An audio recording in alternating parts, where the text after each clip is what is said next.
Welcome to the Tech Egg. Don't get scrambled. Enjoy the video. You'll start by preparing the device so Game Center can be enabled. First, make sure iOS is current. This avoids feature gaps. Once done, sign into your Apple ID at the top of settings. Game Center ties to that account.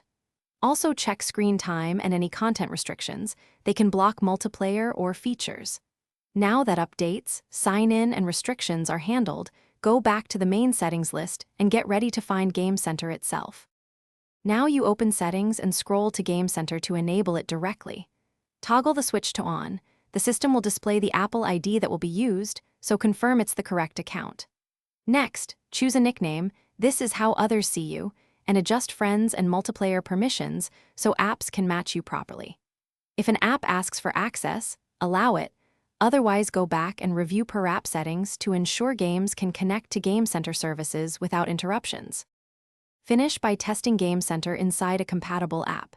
You should see your nickname, leaderboards, or achievements.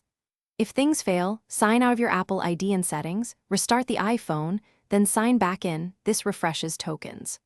Also make sure Wi-Fi or cellular is active and date/time is correct because authentication depends on accurate network time. If problems persist, check Apple's system status for Game Center.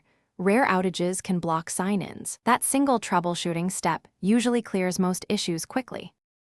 Thanks for watching. Consider subscribing if I helped unscramble your problems.